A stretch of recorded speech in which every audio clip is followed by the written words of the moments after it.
discussed about displacement time graph, and we have discussed a little bit about velocity time graph. So in this lecture we will continue the same. Alright, so last lecture हमने क्या discuss किया?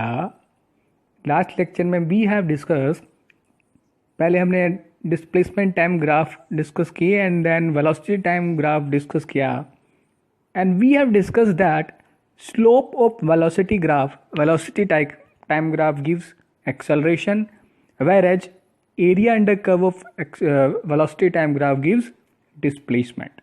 Alright, okay, तो हम अब कुछ graphs particularly देखते हैं. जैसे this is a VT graph, ये वीटी ग्राफ गिवन है. इसमें क्या है देखो, बेसिकली क्या जनरली हम क्या कर रहे होते हैं, जैसे y इजकल टू एक्स है ना, y इजकल टू एक्स है.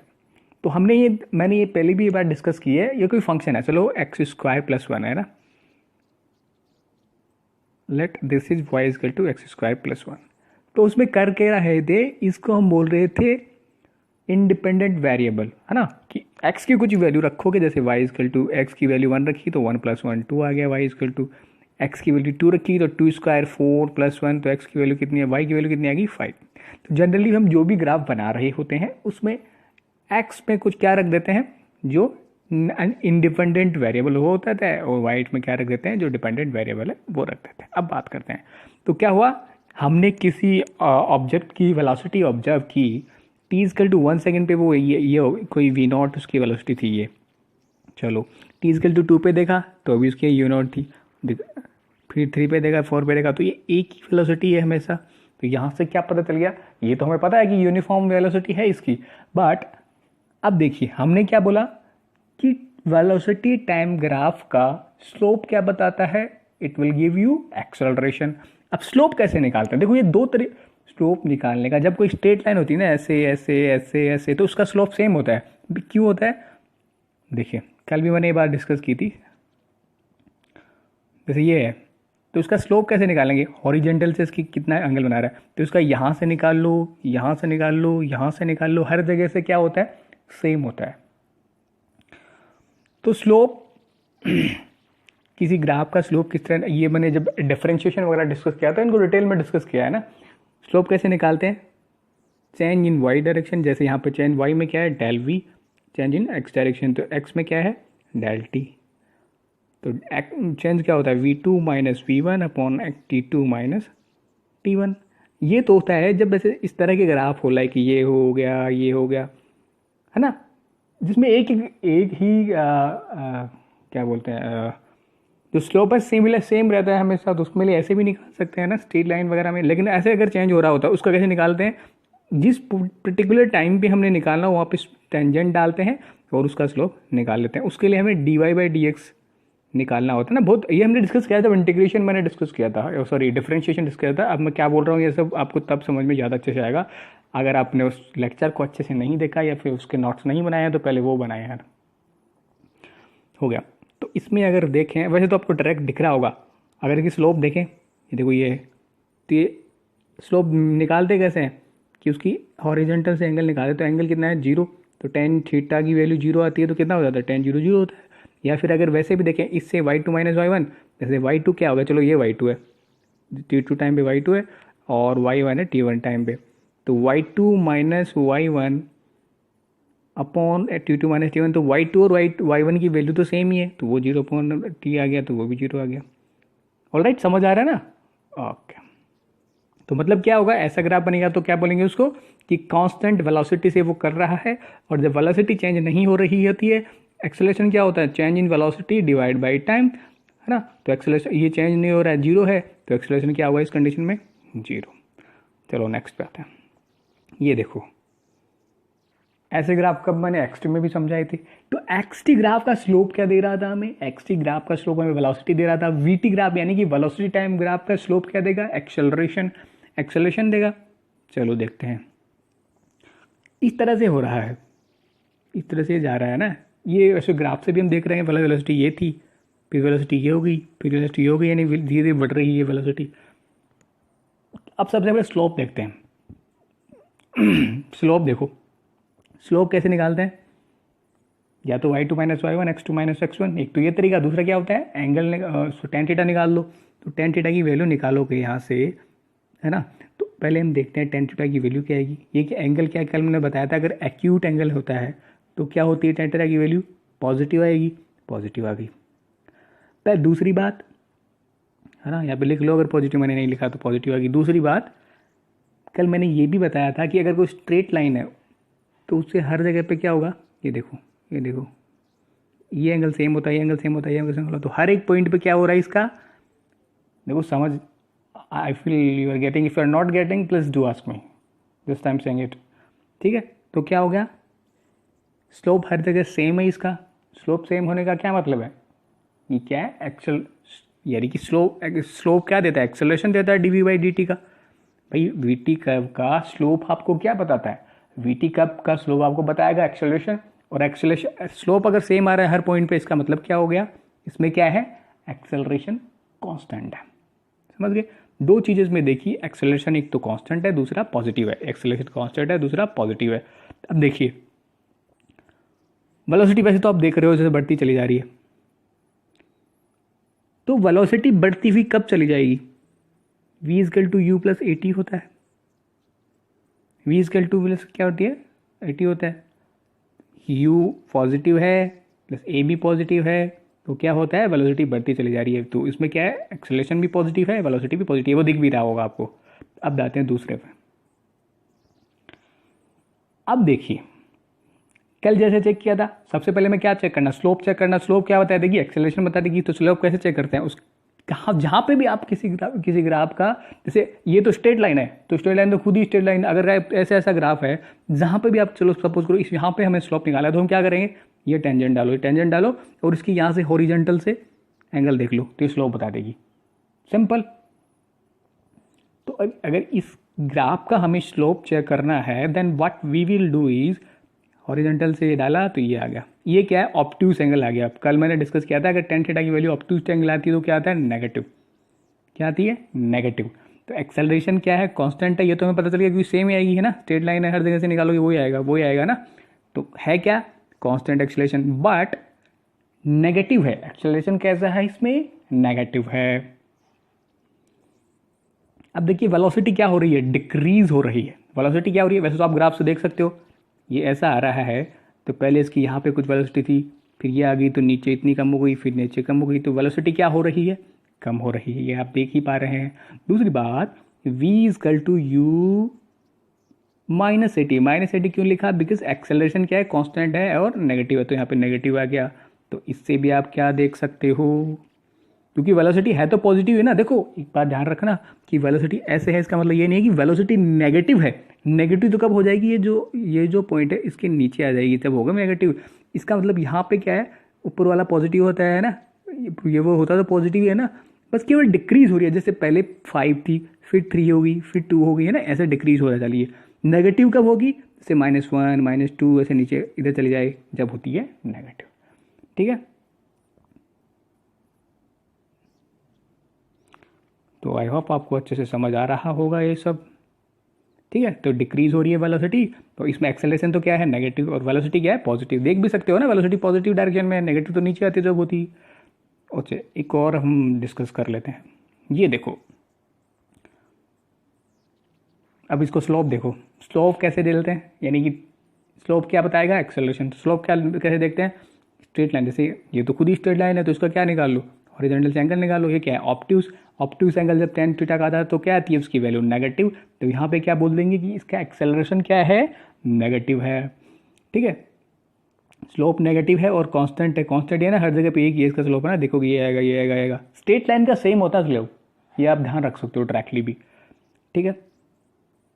तो यहाँ से क्या आ गया, एक्सेलरेशन कांस्टेंट आ गया और नेगेटिव आ गया। अब इसमें देखिए वेलोसिटी क्या हो रही है, डिक्रीज इंक्रीज हो रही है, बट किस डायरेक्शन में इंक्रीज हो रही है। देखो यहाँ पे कंफ्यूज नहीं होना है, जब मैं ऐसे बोल रहा था ऊपर की तरफ बोल रहा था तो वेलोसिटी डिक्रीज हो रहा है ऐसा बोल रहा था, वो पॉजिटिव डायरेक्शन, पॉजिटिव वेलोसिटी थी, वो डिक्रीज हो रही थी। अब कंफ्यूज तो नहीं हो रहे हो, इसको दो तरीके से बोल सकते हैं। एक तो भाई ऐसे बोलो कि -1 है, -2 है, -3 है, तो -3 -1 से कम होता है, ये तो आपको पता है ना। नेगेटिव में जाते पीछे कम जा रहे हैं, तो इसको या तो आप ऐसे बोल लो कि वेलोसिटी क्या हो रही है, डिक्रीज होती चली जा रही है, ऐसे बोल सकते हैं पॉजिटिव वेलोसिटी डिक्रीज हो रही है। अगर नेगेटिव में इसकी बात करें तो क्या हो रही है, बढ़ रही है। अगर आप कंफ्यूज हो रहे हो, ये नेगेटिव में क्या हो रही है ना, -1 थी पहले, यहाँ पे -2 हो गई, -3 हो गई, ऐसे इंक्रीज हो रही है। क्यों हो रही है, बिकॉज इसमें वेलोसिटी भी नेगेटिव है और एक्सेलरेशन भी नेगेटिव है, तो v क्या आ गया, u + at होता है। वेलोसिटी नेगेटिव है ना, नीचे की तरफ है, इसके नीचे की क्या होती है, नेगेटिव, नेगेटिव है, और -at है, तो साथ साथ जुड़ता चला जाएगा।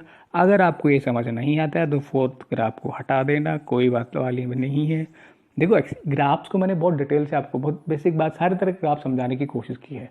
फिर भी अगर आपको कोई ग्राफ समझ नहीं है तो आप मुझसे पूछ सकते हैं, या फिर एनसीईआरटी में जितने ग्राफ देखे वो आप इतने पढ़ लो, बाकी छोड़ दो। लेकिन छोड़ना नहीं आपको ना, तो पूछो मुझसे, अगर जो भी अगर डाउट है you have to ask me. तो इसमें कोई डाउट नहीं रहा होगा, है ना। देखो नहीं समझ आता तो दोबारा उसको ग्राफ जो वीडियो है आपके पास तो उसको मैं क्या बोल रहा हूँ उसको दोबारा रिवाइंड कर सकते हो, या अब फिर भी नहीं आया तो आप पूछ सकते हो बेशक। ठीक है, एक्सेलरेशन टाइम ग्राफ हम देख रहे हैं। अब एक्सेलरेशन टाइम ग्राफ, ये कोई ग्राफ है ना, रैंडम पहले हम ग्राफ देखते हैं। तो अगर किसी भी पॉइंट पे इस पे स्लोप बनाओगे तो ये क्या देता है, जैसे हमने एक्सटी ग्राफ का स्लोप देखा था तो वो क्या देता था, ये हम जब डिफ्रेंशिएशन डिस्कस किया था तो हमने बोला था कि dx/dt का मतलब होता है उस 80 जैसे 80 एक्सटी ग्राफ था, rate of change of x with respect to t, ऐसा हमने उसको बोला था। vt को क्या बोला था, dv/dt, यानी कि rate of change of v with respect to t। तो rate of change of displacement with respect to time तो क्या होता था, वेलोसिटी, और rate of change of velocity with respect to time क्या होता है, this is acceleration. Similarly rate of change of slope क्या देगा इसका, da/dt, है ना। लेकिन इसका स्लोप इतना हमारे लिए इंपॉर्टेंट, ये एग्जैक्ट बताता है बट ये वो हमारे लिए इंपॉर्टेंट नहीं है। लेकिन देखिए जिस तरह से वीटी ग्राफ के अंडर का कर्व क्या दे रहा था, डिस्प्लेसमेंट। सिमिलरली देखो ये क्यू ग्राफ एरिया देता है, वो फिर ये देता है जब हमने इंटीग्रेशन और डिफरेंशिएशन मैंने इसलिए डिस्कस किए थे।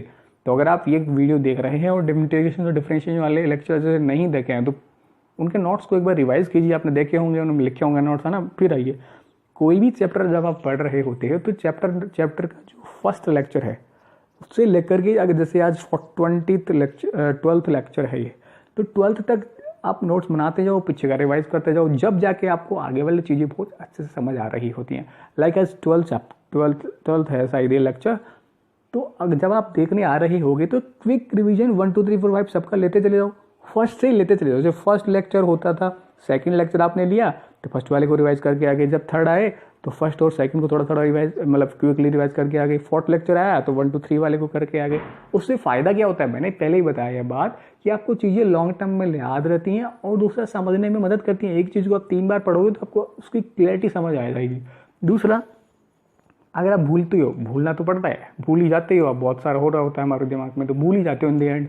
बट क्या होगा जब भूल भी गए तो जब दोबारा आप उसको रिवाइज कर रहे होगे, when you are revising again you will get it easily, यानी कि आप बहुत अच्छे से दोबारा समझ जाओगे। अदरवाइज इस टाइम अगर आपने अच्छे से नहीं समझा तो दोबारा जब आप पढ़ने जाओगे तो आपको उतना जल्दी से समझ, उतना ही टाइम जितना आपको अब लग रहा है समझने में उतना ही दोबारा लगेगा।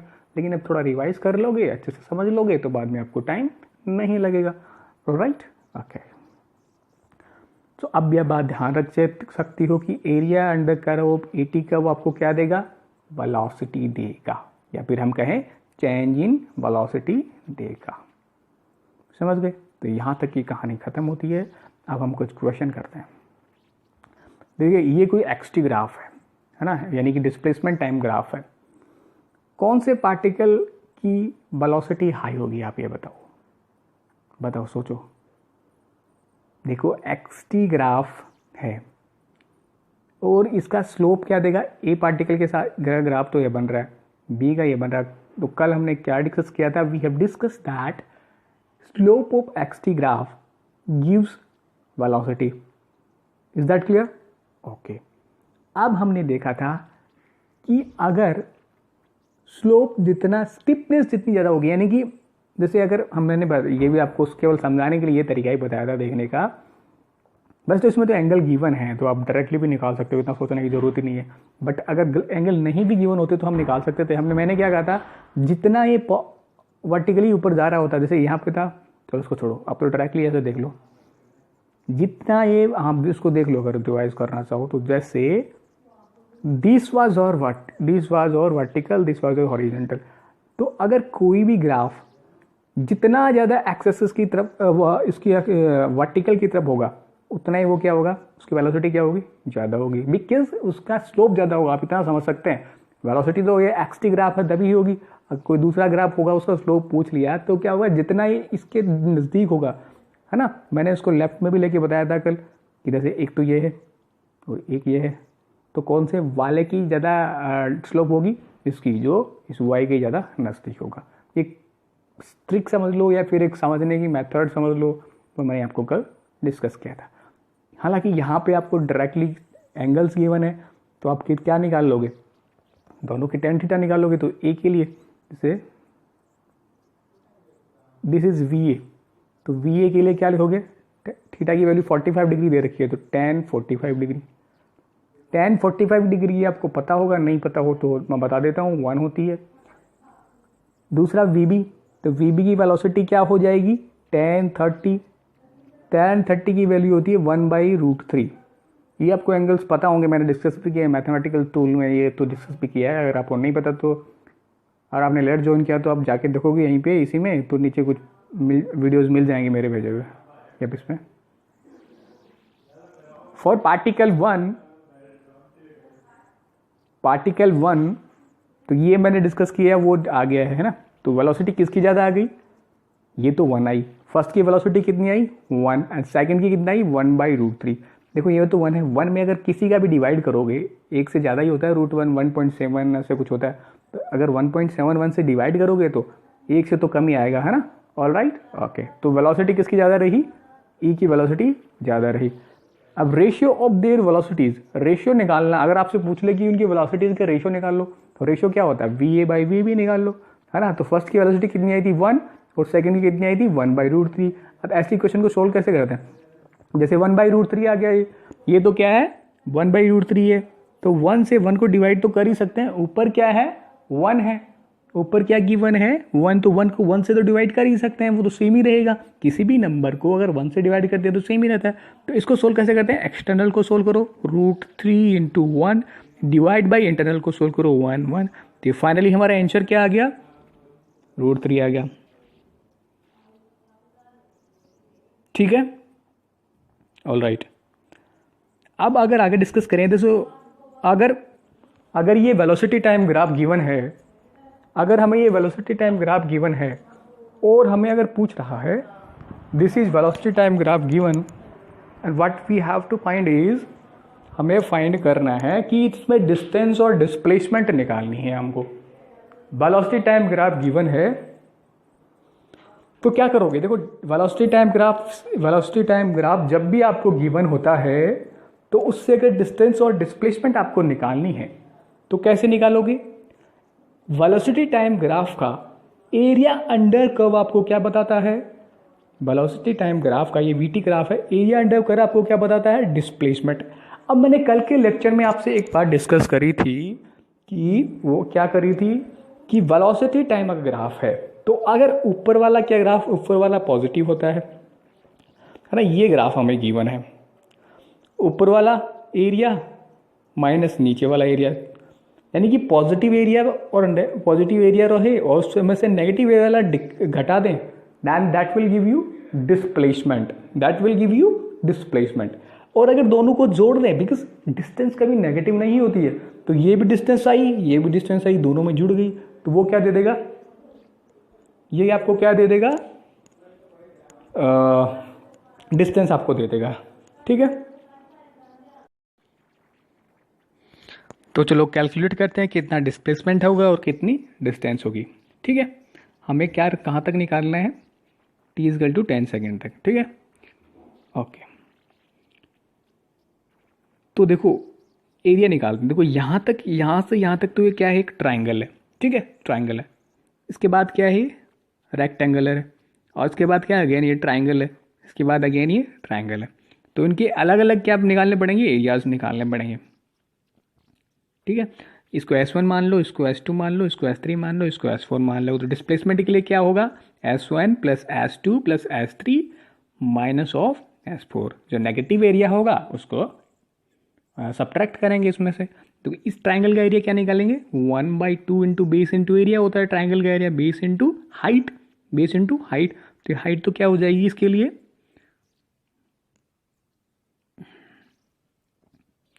हाइट क्या हो जाएगी इसके लिए, देखो ये क्या हो गई, ये तो हो गई हाइट और ये हो गई बेस। तो 1/2 इंटू ये 2 बेस हो गई और ये 10 क्या हो गई, हाइट हो गई। 2 से 2 गया तो क्या बच गया, 10। ये हो गया क्लियर।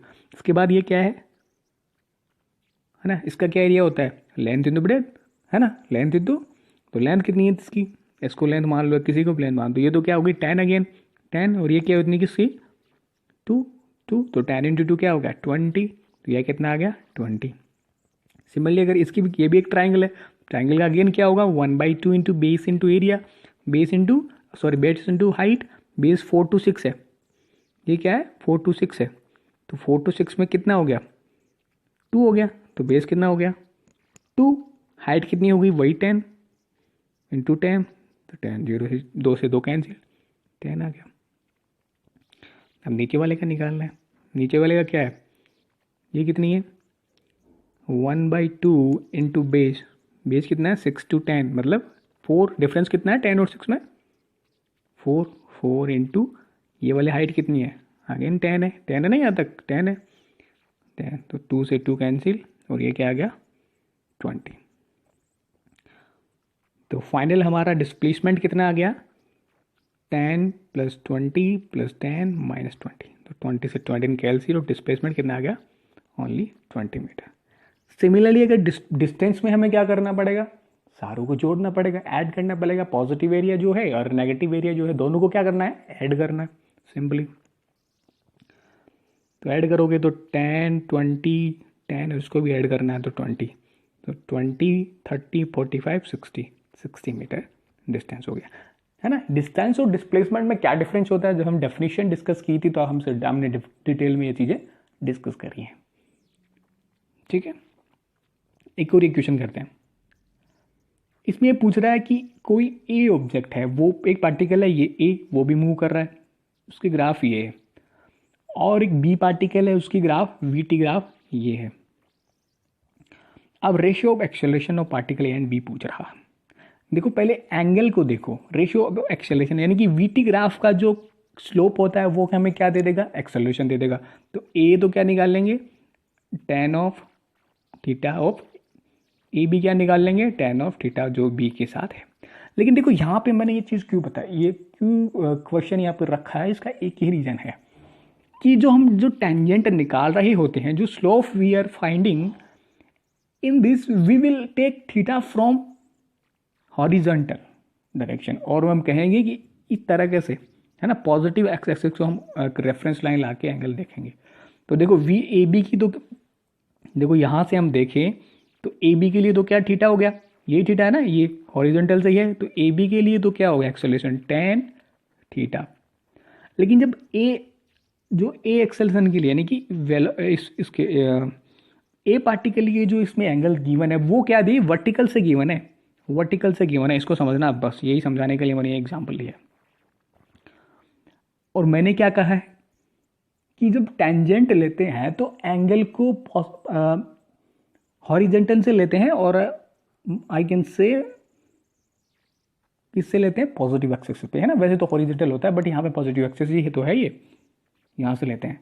तो हमें ये तो गिवन ही नहीं है, तो हम क्या देख सकते हैं, देखो आपको ये पता होना चाहिए ये क्या होता है पॉजिटिव, ये जो वाई एक्सिस और एक्स एक्सिस के बीच का जो एंगल होता है वो कितना होता है 90 डिग्री, कितना होता है 90 डिग्री होता है, परपेंडिकुलर होते हैं ईच अदर, है ना। तो क्या होगा, ये जब हमने कार्टेशियन सिस्टम के बारे में बात की थी, की थी कि तीनों जो एक्स वाई और जेड होती हैं वो क्या होती हैं, आपस में परपेंडिकुलर होती हैं।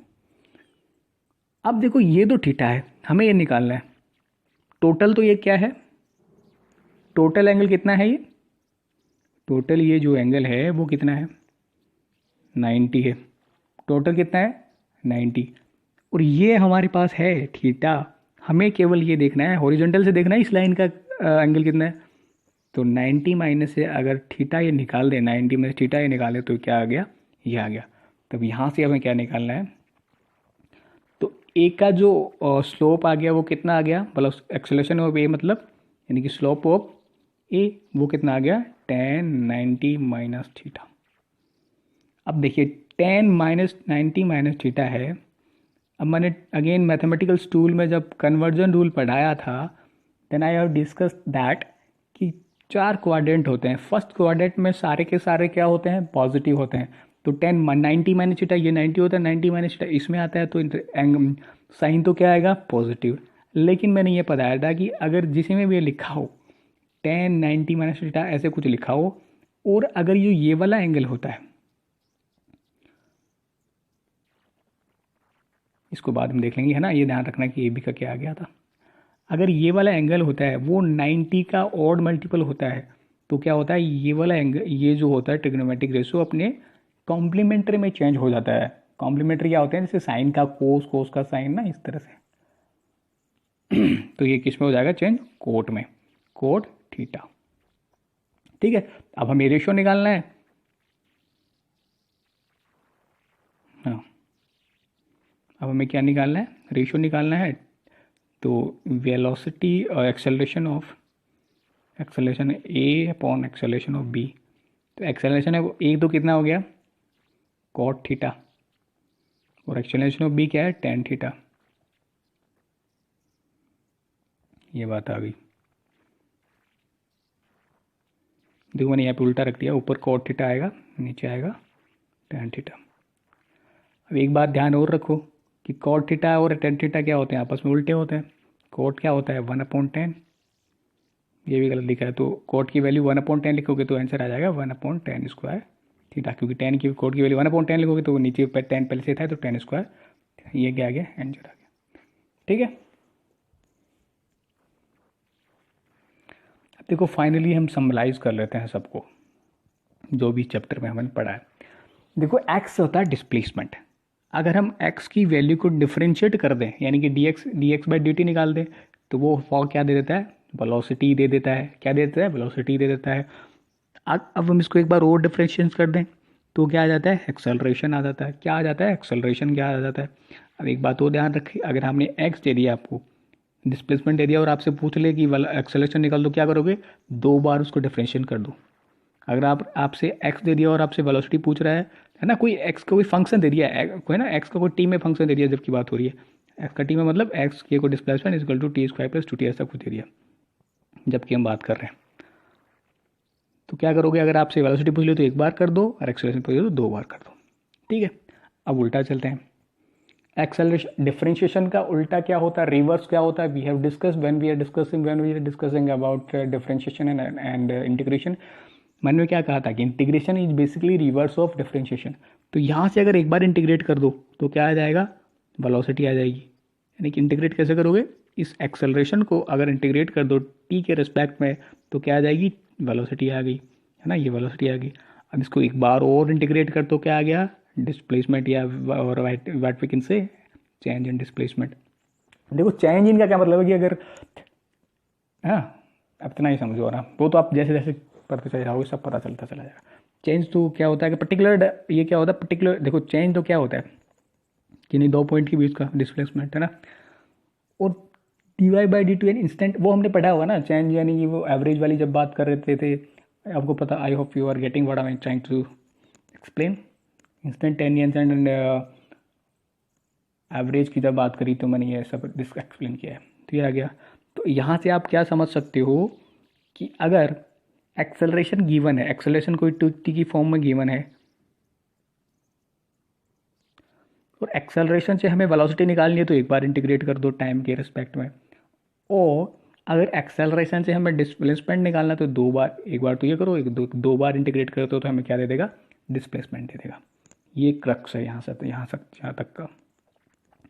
अब देखिए कई बार क्या होगा, अगर ये तो हमने क्या बोला था कि जो भी है वो टी के फंक्शन में आया था, जैसे डिस्प्लेसमेंट है वो टी के फंक्शन में था।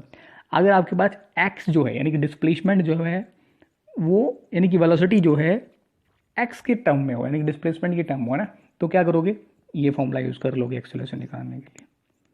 वैसे ये जनरली नहीं पूछा जाएगा आपसे, ये वाला होगा, बट फिर भी आप ध्यान रख सकते हैं। अब आते हैं ग्राफिकल रिप्रेजेंटेशन वाली वैल्यूज़ की।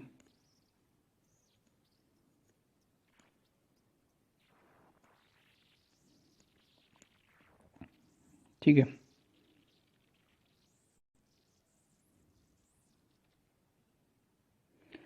स्लोप ऑफ डिस्टेंस टाइम, देखो पहले पहले हमने क्या पढ़ा था, एक्स टी का है।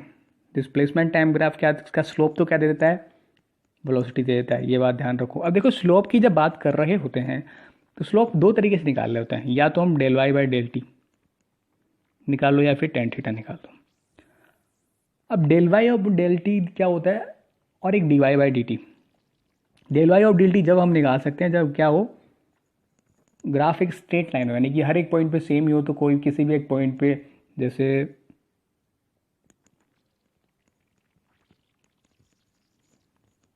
ये कोई ग्राफ था, स्ट्रेट लाइन है, तो यहाँ से हम निकाला है, कोई पॉइंट हमने यहाँ से यूज़ कर लिया, कोई यहाँ पे, तो ये y2 हो गया, तो y2 ये y1 हो गया, तो माइनस y1, जिसकी जो वैल्यू है यहाँ पे, ये वैल्यूज है वो अपॉन t2 माइनस t1।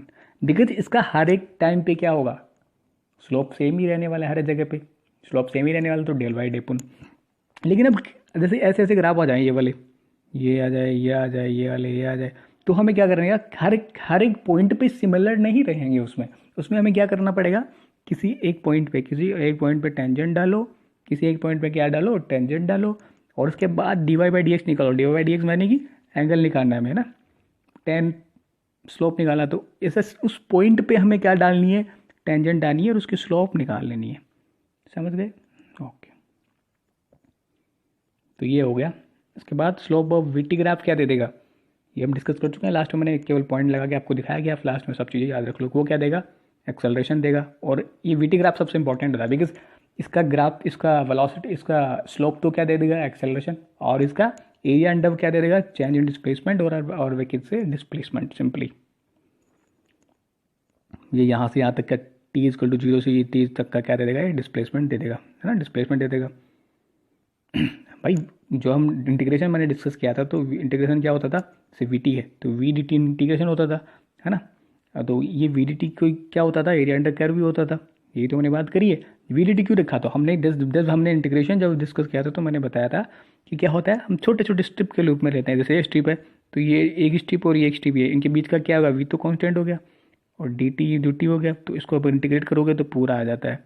अब मैं क्या बोल रहा हूँ, ये पीछे की चीज़ें आपको ध्यान होगी, जब भी बहुत अच्छे से मैंने एक्सप्लेन किया है टाइम लगा के, तो आप वो चीज़ें दोबारा देख लो अगर आपको समझ नहीं आ रही, अपने नोट्स को रिवाइज कर लो, ठीक है। अब डिस्टेंस और डिस्प्लेसमेंट, जैसे हमने एग्जांपल सोल्व किया है अभी, डिस्टेंस क्या होती है, positive area plus negative area, दोनों को ऐड करोगे तो डिस्टेंस आएगा। और डिस्प्लेसमेंट क्या होता है, पॉजिटिव साइड एरिया और negative side area minus negative side area, तो डिस्प्लेसमेंट आ जाता है। उसके बाद आता है एरिया अंडर कर्व। एंड ये देखो एरिया जो है ना, इसका जो रेट ऑफ चेंज जो एरिया किसी एक्सेलरेशन टाइम ग्राफ की जो स्लोप है वो हमारे लिए इतनी इंपॉर्टेंट नहीं है, बट उसका एरिया अंडर कर्व हमें क्या दे देगा, वेलोसिटी, और we can say change in velocity, है ना। तो इससे ये निकल सकता है।